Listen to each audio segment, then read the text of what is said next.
हमारे पास एक इन्फॉर्मेशन आई थी, पुलिस स्टेशन धर्मशाला को सूचित करा गया था अराउंड 5:15 बजे कि एक जो विक्टिम है ही वाज फाउंड डेड। और जो सुधेड़ पंचायत का ये मैटर था। तो जैसे ही पुलिस को सूचना मिली तो पुलिस थाना धर्मशाला की जो टीम थी वो मौके के लिए रवाना हुई। और क्योंकि अंदेशा था, सेंसिटिव मैटर था, तो क्यूआरटी को भी मौके के लिए रवाना करा गया सो दैट कि लॉ एंड ऑर्डर सिचुएशन भी पीसफुल रहे। जैसे ही ये सूचना मिली तो एसएचओ की टीम के साथ साथ एडिशनल एसपी जो हमारे यहाँ के एसओ हैं वहाँ के, वो भी मौके पे पहुँचे। एफएसएल की भी टीम मौके पे पहुँची। जैसे ही मौके पे पहुँचे और वहाँ पे जितने भी साक्ष्य थे उसको हमने जुटाया। एफएसएल की टीम ने बारीकी से उसका विश्लेषण भी करा और उसको रिकॉर्ड पे भी लिया so that minute information regarding the incident वो उसको कैप्चर कर सके हम। कुछ हमारे पास डिटेल्स आई और हमने तकनीकी सहायता भी ली इसमें। और हमने एक जो रूट प्रोफाइल था वो भी बनाया कि किस किस तरीके से जो सस्पेक्ट था हमारी नज़र में उनका क्या रोल रहा होगा और किस तरीके से इस वारदात को अंजाम दिया होगा।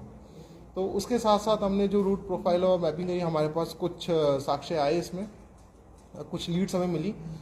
तो जिसके बेसिस से कंप्लीट नाइट पे ये ऑपरेशन चला।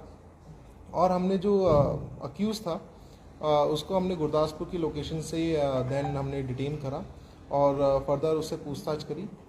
और जिसमें जो चीज़ अभी प्राइम फसाई निकल के आई इनिशियल तौर पे कि दोनों के बीच में कुछ डिसएग्रीमेंट्स हुए थे और जो अक्यूज़ड है वो जुवेनाइल है इस मैटर में। तो ये सारे जो साक्ष्य हैं अभी तक हमने 24 घंटे में इसको पूरी तरीके से हम कर पाए और उस केस को फ़िलहाल अभी तक जो हमारे पास इंफॉर्मेशन है उसके हिसाब से इसको हमने सॉल्व करा है। तो ये हमारी तरफ से डिस्क्लोजर रहेगा इस मैटर में टिल डेट अभी तक। जी जी देखिए, उनके बीच में जो रिलेशन है वो फादर सन रिलेशन है। जो क्योंकि लास्ट सीन जो था वो भी यही था कि he was present with him. तो अभी बाकी के जो साक्ष्य हैं उसमें और इकट्ठे करे जा रहे हैं सो दैट हम उस केस को फुल प्रूफ बिल्डअप कर पाए। सर इसमें क्या बुलेट लगा था उस पे? जी, ये जो मृत्यु का कारण है वो एक सिंगल बैरल जो गन होता है उसका शॉट है। This was a fire arm injury.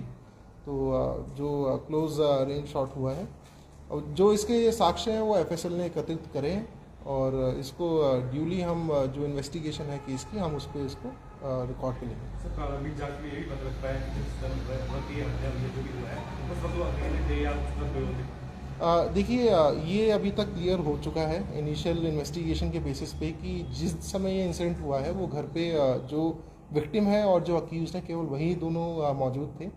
बाकी अगर कोई और भी इफेक्ट निकल के इसमें आएगा अभी, क्योंकि इन्वेस्टिगेशन बड़ी प्रारंभिक उस पे है, स्टेज पे है, इनिशियल स्टेज पे है। तो जैसे ही कोई भी मैटर निकल के इसमें और आएगा हम ड्यूली उसको सर्कुलेट भी करेंगे इन्फॉर्मेशन को। और इसके माध्यम से मैं ये भी लोगों की तरफ से लोगों की और मैं ये संदेश देना चाहता हूँ कि ज़्यादा भयभीत होने की आवश्यकता नहीं है। अगर कोई भी किसी भी तरीके का क्राइम हमारे इलाके में करेगा तो हम जल्द से जल्द उसको पकड़ने की पूरी कोशिश करेंगे और किसी को भी डर के साए में और उस तरीके से अपना जीवन यापन करने की कोई आवश्यकता नहीं है। तो मैं चाहूँगा कि लोग इस चीज़ से भयभीत ना हों। सर इसमें वेपन रिकवर हो चुका सर? जी बिल्कुल, वेपन इसमें रिकवरी हो गई है। जी, ये असर्टेन कर लिया गया। सर टीम को कौन लीड कर रहे थे और क्या टेक्नोलॉजिकल आपने एडवांसमेंट्स यूज की? देखिए, टीम जो था वो हमारे एसओ जो हैं अपने एडिशनल एसपी साहब इनके नेतृत्व में थी और इसमें जो भी हमारी तकनीकी सहायता हमने ली मैं ज़्यादा डिस्क्लोज़ नहीं करना चाहूँगा क्योंकि उससे फिर हमारे तौर और तरीके भी पता चल जाते हैं। तो बस मैं ये बोलना चाहूँगा कि टीम ने बहुत अच्छा कोऑर्डिनेटेड एफर्ट करा। इनफैक्ट हमें जो सपोर्ट थी वो पंजाब पुलिस से भी बहुत अच्छी सपोर्ट मिली और तुरंत कार्रवाई वहाँ पे भी हो पाई, जिसकी वजह से जो हाइड आउट में जो अक्यूज़ था वो छुपा हुआ था, हमने उसको रिकवर किया। ये भी कहा जा रहा है कि जो विक्टिम है धर्मपत्नी के साथ जो विवाद चल रहा था उस एंगल से कुछ पता लग पाया? देखिए, वो जो आपने बात बोली है वो अभी इनिशियल स्टेज पे बताना बड़ा मुश्किल है क्योंकि उसके फैक्ट्स आपको आइडेंटिफाई करने पड़ेंगे। तो जब हमारे फैक्ट्स ये आइडेंटिफाई हो जाएंगे और जो मोटिव है इसके बीच का उसको हम स्ट्रेंथन करने की कोशिश करेंगे, जो भी पॉइंट्स निकल के आएंगे हम उसके बाद उसमें कुछ आपको बता पाएंगे। विक्टिम को कोर्ट में कब तक पेश करेंगे, पेश कर दिया? नहीं, अभी हमने पेश नहीं करा है, आज हमने डिटेन करा है। अभी हम पूरी स्टोरी और जो रियल मोटिव है वो असर्टेन करने की कोशिश कर रहे हैं। तो जैसे ही इसका कस्टडी की बात आएगी इन्फॉर्मेशन शेयर कर देंगे। तो उसको अगर पेश करेंगे तो कितने दिन के लिए? मैंने जैसा कि बताया कि जो विक्टिम है ही इज़ अ जुवेनाइल तो उसको एज़ पर दी जुवेनाइल एक्ट ही हम आगे प्रोसीड करेंगे। और जैसे ही इन्वेस्टिगेशन में और भी कोई साक्ष्य अगर निकल के आते हैं तो हम देखेंगे कि उनका जो प्रोसेस है वो किस तरीके से इनिशिएट होगा। मैंने आपको बताया ये प्रथम दृष्टया लग रहा है कि जो फादर और सन में जो भी है वो एक डिसएग्रीमेंट हुआ था किसी विषय को लेके। अभी हम उसकी छानबीन कर रहे हैं कि क्या वो डिसएग्रीमेंट था जिसकी वजह से इतना बड़ा ड्रास्टिक स्टेप किसी ने सोसाइटी में लिया, तो उसकी अभी छानबीन चल रही है। पोस्टमार्टम इसका अभी हो चुका है और जो बॉडी है वो फैमिली को हैंड ओवर। सॉरी, विक्टिम की एज 45। इंसिडेंट जो हुआ था वो बरामदे में हुआ था कि रूम के अंदर ही हुआ था? ये आपने अगर स्पॉट देखा होगा तो जो रूम के बाहर का जो बरामदा है, जो वहाँ पे मौके को हमने देखा, उसके हिसाब से लगता है कि वहीं पे ये इंसिडेंट हुआ है।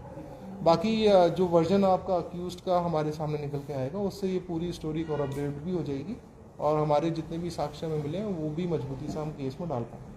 सर 24 घंटे से पहले जो है जांच के लिए दिए गए व्यक्ति को जो टीम है उनके लिए क्या करना चाहिए, जिस तरह से चुनौती रहेगी रात भर जो है सर्च ऑपरेशन चला था? नहीं, देखिए पुलिस का मैंडेट है कि सिक्योरिटी लोगों की जान की रक्षा हमारा काम है। अब चाहे उसके लिए रात लगे चाहे दिन लगे, वो हमारा डोमेन है और मुझे लगता है कि हमें उस डोमेन को भलीभांति पूरा करना चाहिए। इट डज़ नॉट मैटर आप सोए नहीं सोए, लेकिन जो जनता है वो सोनी चाहिए चैन से। तो हमारा यही एक वो है मैसेज भी है लोगों के लिए कि कोई क्राइम करेगा वो पकड़ा जाएगा। बाकी जो हमारे सिटीजन्स हैं दे शुड फील फ्री, अगर कोई मैटर ऐसा होता है तो इमीडिएटली पुलिस को रिपोर्ट करें तो ताकि सही और तुरंत तरीके से कार्रवाई उस पर हो पाए।